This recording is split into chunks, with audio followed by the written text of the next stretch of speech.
Welcome to Choice Classic Radio. Like us on Facebook, subscribe to us on YouTube, and help keep this show alive by donating at choiceclassicradio.com.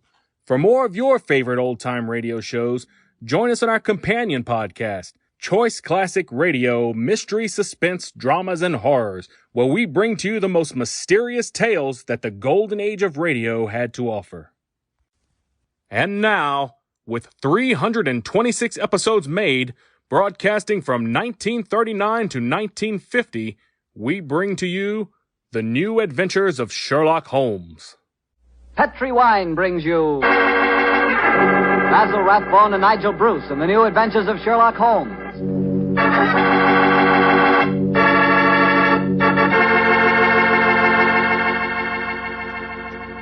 The Petri family, the family that took time to bring you good wine, invite you to listen to Dr. Watson tell us another story about his old friend, that master detective, Sherlock Holmes. And incidentally, I'd like to tell you about a swell American custom. The custom of serving sherry wine just before dinner. Petri California sherry. You know, especially when you have guests, while you're waiting for that call to the dinner table, there's nothing better than a good glass of that good Petri sherry. You don't need fancy glasses for Petri sherry. No, sir. That wine tastes good out of any glass. And it looks good, too. Beautifully clear and the color of precious amber. Just try that Petri sherry and you'll feel like smacking your lips after every sip. Oh, and say, Petri makes two kinds of sherry. The regular sherry and Petri pale dry sherry. Just to make sure you get the perfect sherry for the whole family, don't buy one, buy two. But do be sure the sherry you buy is Petri sherry. Petri, the proudest name in the history of American wines.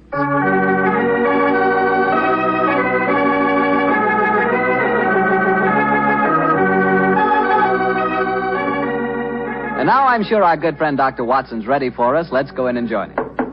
Come in. Oh, there you are, Mr. Bartell. Good evening, Doctor. Say, where are the puppies this evening? Mr. Bartell, don't you think it's about time you began to refer to them as the dogs? They're almost a year old, you know. I stand corrected. Where are the dogs this evening? Well, they had another furious battle with a dead seal on the beach today. My housekeeper, Mrs. West, is giving them a much-needed bath. They certainly have an aversion to seals, don't they? Well, Doctor, are you all ready with tonight's new Sherlock Holmes adventure? Yes, my boy, and as yesterday was St. Patrick's Day, I decided to tell you a story that took place in Ireland a few years before the turn of the century. I imagine that you've heard of kissing the Blarney stone, haven't you? Oh, yes, Doctor, though I've never understood exactly what it meant. Well, let me explain it to you, because the ceremony plays a very important part in the story tonight. Blarney Castle is an imposing 15th century ruin a few miles outside the town of Cork. The castle is many stories high, and in the foremost tower, the famous Blarney stone is situated. What's supposed to be the point in kissing it, Doctor? The stone is considered a powerful talisman, and the legend runs that whoever kisses it is endowed with eloquence for life. Say, Doctor, if I ever get over to Ireland, I'll certainly kiss that stone. But you're such a storyteller yourself, Doctor. I bet you've kissed it, huh? No, Mr. Bartell. I'm afraid I never had quite enough courage. Courage? Well, why does it need courage, Doctor? Well, because the Blarney stone is set in a most inaccessible position on the outside wall. To kiss it, it is customary to lower the candidate for eloquence over the rampart, head foremost, with a friend hanging on to his heels. From the top of a castle? It does sound dangerous, Doctor. Oh, it was, my boy, so much so that in recent years a great row of iron spikes was put round the parapet to prevent an accident. Though, of course, at the time tonight's story took place, there was no such guard. And I have a feeling that an accident did take place, Doctor? No, Mr. Bartell, let me tell you the story from the beginning. Sherlock Holmes and I were staying in the city of Cork, where the great man had just solved the singular affair which the local press had referred to as the Leprechaun Murders. A few days before our departure for England, we paid a visit to Blarney Castle. I must confess that I had a certain desire to test the miraculous powers attributed to the Blarney stone. I very soon changed my mind, however, as Holmes and I stood there, high on the turrets of Blarney Castle, and watched a terrified initiate being hauled up by his ankles and yelling at the top of his voice. Pull me up! Pull me up quickly! I think I'm going to faint! Great Scott, I had no idea that kissing the Blarney stone was such a hazardous proceeding, huh? Yes. It would seem that eloquence could be more easily obtained than by hanging suspended by one's ankles from a battlement with 100-foot drop below and kissing a piece of stone. Oh, I'll never do that again. Oh, I'll never. I must say, I don't blame the fuller. And yet, my dear chap, on our way over here, you expressed a sneaking desire to kiss the stone yourself. I'll be very happy to hold your ankles if you want to try the experiment. No, thank you. After witnessing the ceremony, I've changed my mind. Then I suggest we make our way back downstairs. I don't think there's much more to be seen up here. Very well. By the way, Holmes, do you know the origin of the superstition regarding the Blarney stone? Yes, I do, old chap. The stone was, story of the stone dates back to the middle of the 15th century. A certain Cormac McCarthy, called the Strong, a descendant of the ancient kings of Munster and builder of this castle, chanced one day to save an old woman from drowning. In her gratitude, she offered Cormac a golden tongue, which would have the power to influence men and women, friends and foes, as he willed. She told him to mount the battlement, kiss a certain stone in the wall 5 feet below the gallery running round the top. He followed her directions and obtained all the fluent persuasiveness she had promised. And I suppose the story spread and the Blarney stone has been a magnet to pilgrims ever since. Yeah, a pleasant legend. Holmes. Yes, old chap? Tomorrow's St. Patrick's Day. I bet there'll be quite a bit of excitement in the village tonight. Don't you think it'd be rather fun to pay a visit to one of the local inns? Splendid idea, old chap. Our rather arduous work here in Ireland is concluded, and I think we're more than entitled to a little gaiety.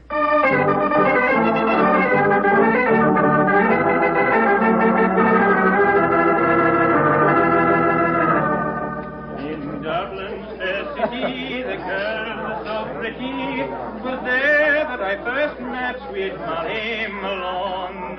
She wheeled her wheelbarrow. Charming, quite charming. A waiter and singing at his work. Singing very well, too. Just the same, I wish someone would come and take our order. Oh, there's a barmaid. I'll see if I can catch her eye. Hi, Miss.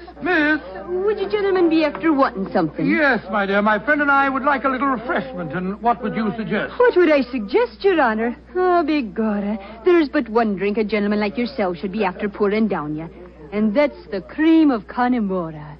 Whiskey that'll soften your heart and make you glow with a good feeling, so that the little people will be after visiting you. It sounds delightful. Bring 2 glasses, will you? Yes, Your Honor. Yes, Your Honor. I must say I never heard an English barmaid go into such rhapsodies over a nip of whiskey. No, the Irish are distinctly more colourful in their speech. It's an interesting fact, though, Watson, that the Irish are curiously unrewarding in the criminal world. England, Scotland, America, Australia have all produced classics of crime, but the Irish murders, almost without exception, have been purely physical, affairs of hot blood. You say that rather regretfully, Holmes. No, my dear chap, no. I say, Watson, look at this rather florid-looking gentleman coming towards our table. It looks to me as if he's a little under the weather. You fellas have got to have a drink with me. Oh, thank you, sir, thank you, but we've just ordered one. Well, you've got to have it with me. I went to the races at Cork today and made a killing. I'm going to buy all the drinks here tonight. I'm afraid that... Nothing to be afraid of. I'll sit down with you for a moment. There. My name's Hankin, Geoffrey Hankin. What's yours? Mine is Holmes, and this is my friend, Dr. Watson. How do you do, sir? How do you do? Your Honors, that'll be 1 and 6. Here, I'm paying for these here. Half a crown, and you can keep the change. Oh, blessings on you, Your Honor. Oh, well, if you insist on paying for our drinks, Mr. Hankin, here's your very good health. Yes, indeed. You're both English, aren't you? Yes, sir? So am I, and it's certainly a relief to hear an English voice again. Oh, you don't like the Irish lilt, sir? Can't bear it. Personally, I find it rather charming. Yes, indeed, so do I. Well, you wouldn't if you had to live with it all the time. Sometimes I think that if I hear one more Irish tenor singing Molly Malone, or one more reference to the little people, I shall go raving mad. You live in Ireland, sir? Yeah, I have to. I own a half interest in the Tweed mill here, you see. In any case, my wife's Irish, and she thinks there's no other country in the world, so I suppose I'm stuck here. See that couple sitting at the table over there? You mean the fellow with the very beautiful girl? Yes. The man's Michael Corcoran, my partner. Oh, the girl's absolutely ravishing. You'd like to meet her? I'd like to, by George, yes. What do you say, Holmes? Oh, very well, Watson. The combination of my natural curiosity and your taste for a pretty face would seem to suit the occasion admirably. I might as well warn you, Doctor, that the pretty face belongs to my wife. Your wife? Oh, good gracious me. I'm sorry. I didn't mean to... Oh, well, you better bring your glasses with you.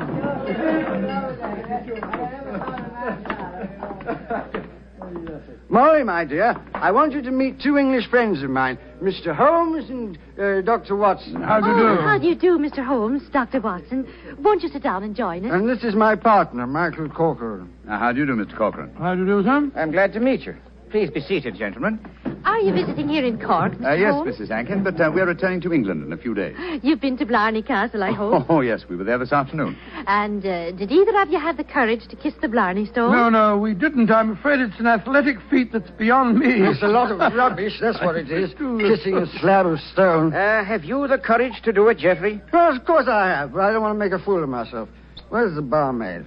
Kathleen! I'll make a wager, Geoffrey, that you haven't the courage to kiss the stone. How much will you bet, Michael? I'll wager a £10 note on it. It's a bet, and you fellas witnessed it. I'll kiss the Blarney Stone at noon tomorrow, and you'll be £10 the poorer, Michael. And I suggest that Mr. Holmes and Dr. Watson be present as well. They can act as referees. Geoffrey, dear, don't get so excited. Well, I don't like it when Michael suggests I don't have courage. You want some more drink, Mr. Henkin? Yes, all of us want some. No more for me, thank you, Mr. No more for And me, I thank think you. you've had enough, Geoffrey. Don't tell me when I've had enough, Molly. In Dublin's fair city, the girls Oh, are no, so not that pretty. filthy Was song. there Yes. Firstly, Mr. Hankin, I find the traditional Irish melodies quite beautiful. And I find them revolting. Stop!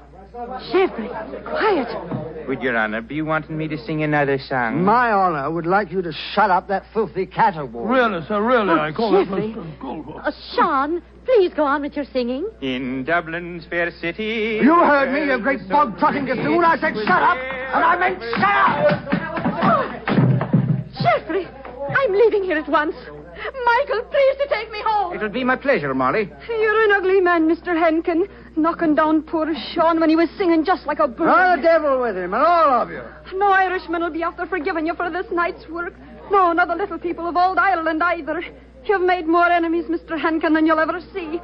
But you'll be knowing they're there. Fiddlesticks, you can't frighten me with your stupid Irish superstition. Well, bless my soul, that was a charming little party, I must say. Englishmen like Hankin are a disgrace to their country. Fortunately, they're not represented, though.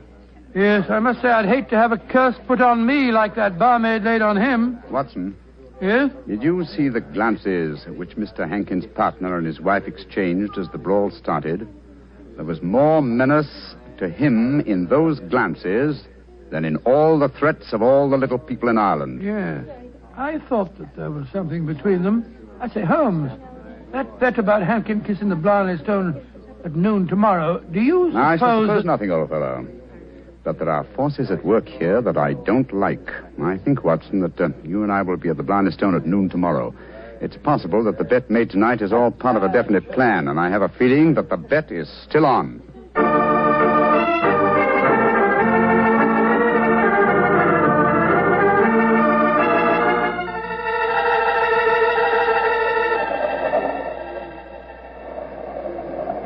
It's quite windy up here today, old fellow, at the top of the tower, isn't it? Yes, it's just past noon.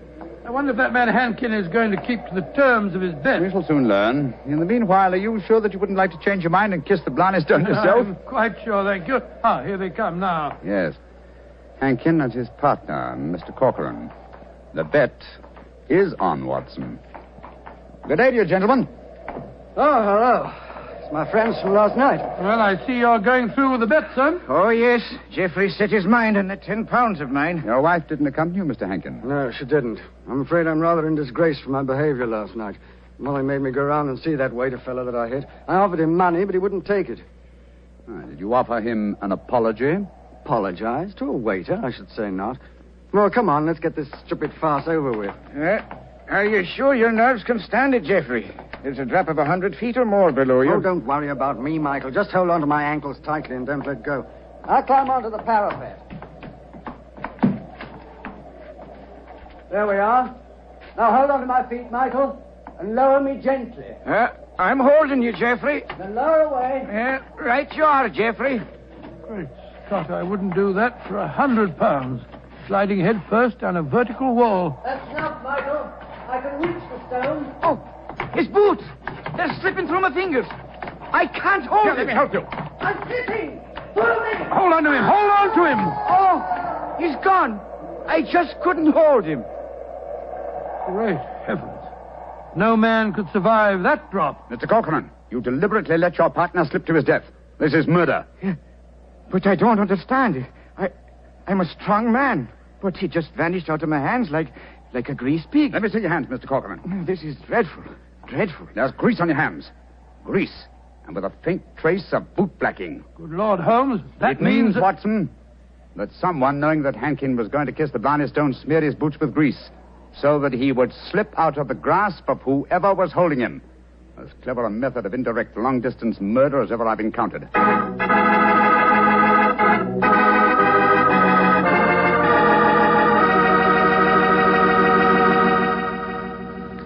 You'll hear the remainder of Dr. Watson's story in just a second, so I'm going to remind you that Petri California Sherry is not only wonderful before dinner, but it's good almost any time.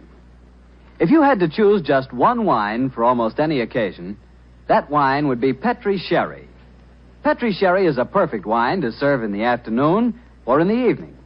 It's good before dinner, yes, but it's swell after dinner, too. In fact, with a bottle of Petri Sherry on your shelf, you've got practically a small-sized wine cellar. So get a bottle of Petri Sherry soon. And remember, you can't miss with any wine that has the letters Petri on the label, because all Petri wine is good wine. Well, Dr. Watson, this is quite a story you're telling us tonight. What happened next? I suppose you went down into the castle grounds and looked for the dead man's body? Well, we tried to, Mr. Bartell, but the authorities were curiously uncooperative. They refused to let us search, insisting that the police be called first. And so, Mr. Bartell, half an hour after the tragedy, Holmes and I found ourselves standing in a tiny police station as we told the story to the local sergeant. Sure the saints be praised, Mr. Holmes. 'Tis a terrible story you've told me. Tomorrow I'll be after arresting Sean O'Flaherty. Sean O'Flaherty? He's the waiter at the inn, the one who sings. That he is, and he sings like a breath of spring. I'll be sorry to see him hang. But you've got no proof that he was responsible for the murder? Proof, you say, sir? Well, I can't arrest a big manufacturing man like Mr. Cochran, can I? Or a fine lady like Mrs. Hankin. But you can't arrest a man without any evidence of guilt. Oh, I can't I? Then supposing I tell you that Sean O'Flaherty cleans the boots at the hotel where Mr. Hankin was He staying. does, eh? Then he had the perfect opportunity for the greasing of Hankin's boots this morning. And we know he had a motive for harming him. You're right, sir. And from what I have heard of the dead man's behavior last night, half a dozen people could have heard him make the bet that he'd kiss the Blarney stone today. Sean O'Flaherty's our man. I'll have to arrest him tomorrow. Tomorrow? But good heavens, man, aren't you going to do something today? A murderer's at large. Today is blessed St. Patrick's Day. Oh, should let the poor fellow have the day in peace. Oh, he won't run away. But my dear son... will you come back with me to the castle and search for the body? They refuse to let me do it alone. On St. Patrick's Day? That I will not. We would need a crew of helpers, and where will I be after getting them on blessed St. Patrick's Day? No, we'll do that tomorrow, too. No, today's a day for celebrating. Oh, your methods astound me, Sergeant. Do they now, sir? Don't be after fretting about me. Just enjoy yourself today. Tomorrow we'll see what can be done about it. Well, good day to you, gentlemen. Oh, bless my soul. I've never seen such a happy-go-lucky policeman in my life. It's infuriating. If only I were allowed to examine Hankin's body, I could get to the bottom of this. Well, what are you going to do now, Holmes? The police won't help us. Then we must take the law into our own hands. I think we'll start off by going to the hotel and seeing what we can find out from Sean O'Flaherty.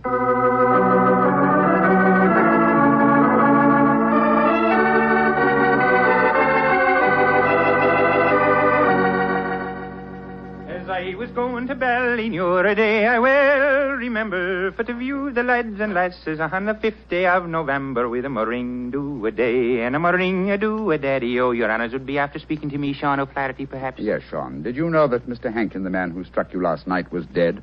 Dead? Well, if ever a man deserved to be beneath the sod, 'twas Geoffrey Hankin himself. A mean, ugly man. The saints be praised that he's gone. How did he die, sir? He was murdered. Murdered? Well, bedad, I'm not surprised to hear it. Who murdered him, sir? At the moment, the police seem to think that you are the culprit. Myself? Well, how would I be after murdering the man, sir, when I don't even know how he died? He died when he fell from the top of Blarney Castle as he was trying to kiss the stone. He fell because Mr. Cochran, his partner, couldn't hold on to his feet. His boots had been greased. And we know that you have been cleaning his boots, Sean. That I have, sir. I cleaned them this very morning. But I put no grease on them, if that's what you'd be after suggesting. I'm suggesting nothing. I'm trying to establish a few facts. Do you know Kathleen, the barmaid? Oh, and why shouldn't I know her, sir? She's to be me wife before the winter sets in. She pronounced a curse on the dead man last night, just after he had knocked you down. It's possible that she may... Here she comes, huh? Sean, my darling, what are the fine gentlemen doing here? Oh, Kathleen. They've come to ask me questions about the death of Mr. Hankin. He fell off Blarney Castle today and got himself murdered, they say. The saints be praised. But what has that to do with you, my darling? Well, the gentlemen tell me that the village police think that I might have greased his boots so that he slipped to his death. The village police is as stupid as my father's big sow. If Mr. Henkin fell to his death today because his boots were greased, I can tell you who did it. Indeed, who? The little people. I warned Mr. Henkin last night that the little people would be after him. He insulted the Irish. Oh, come, my dear. You don't seriously expect us to believe in the little people? And why not, Your Honor? We have them here. Oh, there are those that say the fairies all be dead, but I know different. I've seen them. When I was a slip of a girl, close to where I lived, there was a rat. That's a fort, you know. And the rat was a fairy's fort. We never dared touch it with a spade or cut down a tree growing on it or carry away a stone. We'd put our ear to the ground at night and we could hear the fairy music rising up from under the ground. Ah, they're gentle people. Most of the time. But they'd grease the boots of a man like Mr. Henkin if they didn't like them. That they would, Your Honor. Holmes, I'm certain that we're wasting our time here. I feel so, Watson. Get the whole thing turned on the greasing of those boots. If only I could have the boots in my hands. If only I could make laboratory tests. But until that dolt of a police... But of course! I have it, Watson. You have what, Holmes? The answer, I hope. Get hold of Mrs. Hankin and Mr. Corcoran. Have them meet me in the Blarney Stone Tower in half an hour. And you, where are you going? To the police station to try and convince the sergeant that even though it's St. Patrick's Day, it's his duty to help me trap a murderer.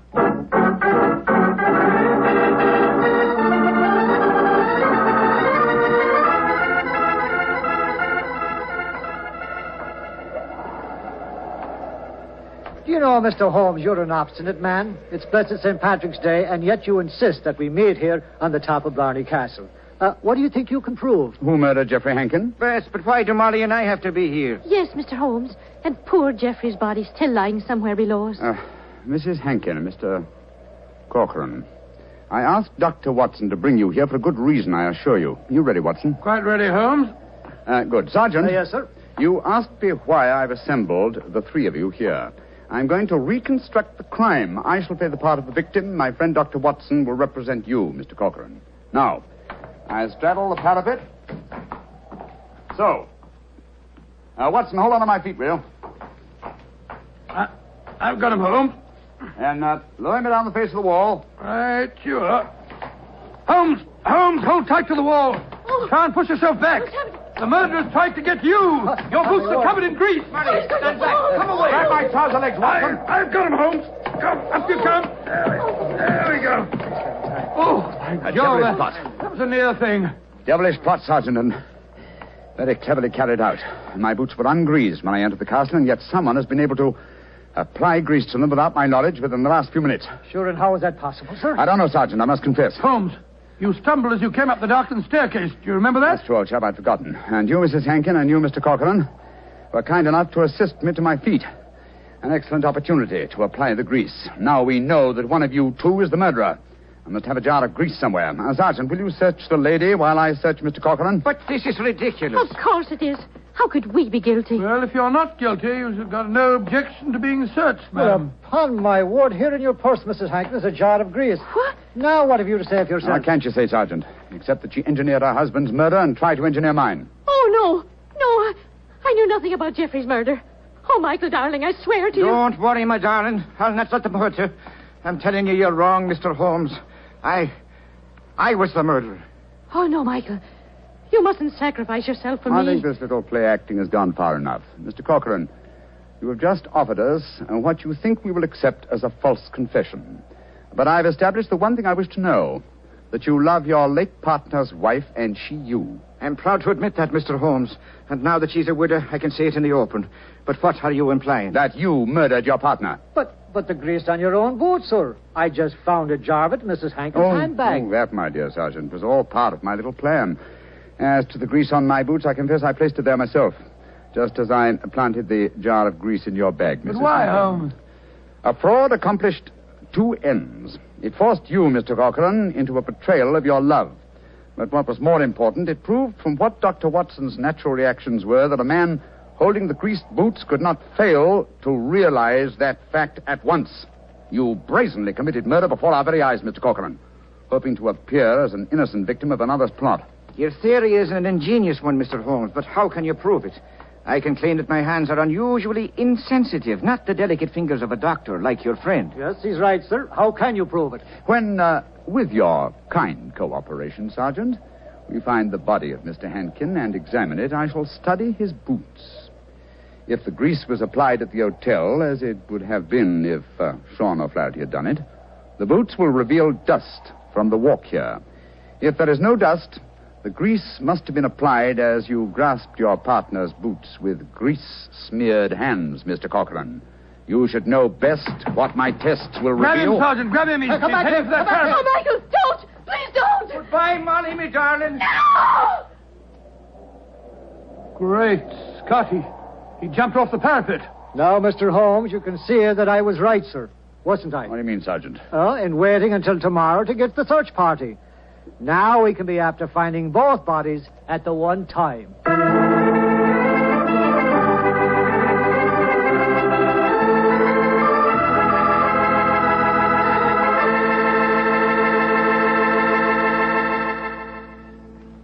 Well, Doctor, that was really an unusual story.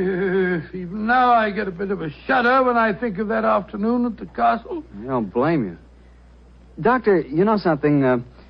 Earlier this evening, I said that if I ever got to Ireland, I'd certainly want to kiss the Blarney stone, remember? Yeah?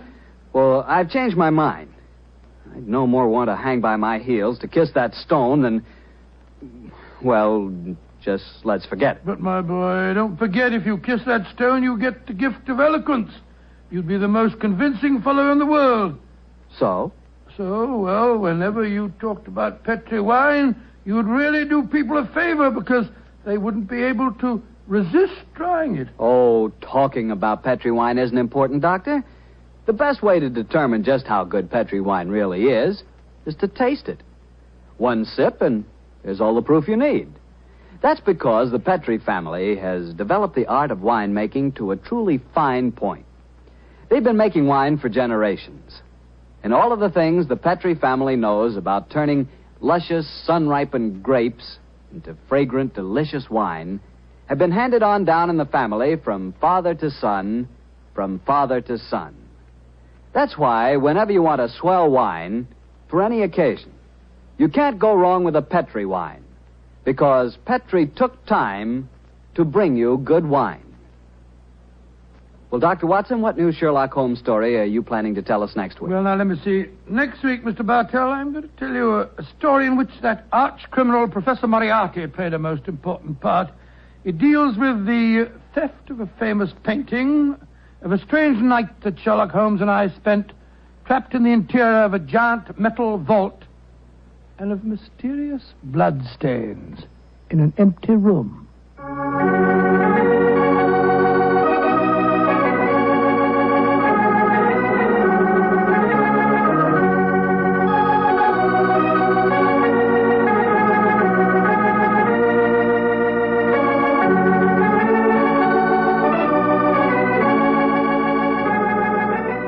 Tonight's Sherlock Holmes adventure was written by Dennis Green and Anthony Boucher and was suggested by an incident in this Arthur Conan Doyle story, A Case of Identity. Music is by Dean Fossler. Mr. Rathbone appears through the courtesy of Metro-Goldwyn-Mayer, and Mr. Bruce through the courtesy of Universal Pictures, where they are now starring in the Sherlock Holmes series.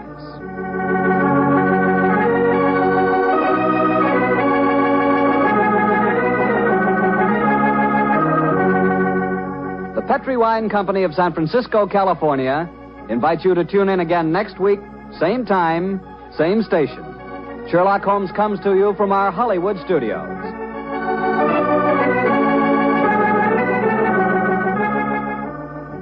This is Harry Bartell saying goodnight for the Petri family. For a solid hour of exciting mystery dramas, listen every Monday on most of these same stations at 8 o'clock to Bulldog Drummond, followed immediately by Sherlock Holmes. This is the Mutual Broadcasting System. That concludes today's episode. We'd like to thank you and remind you to donate at choiceclassicradio.com.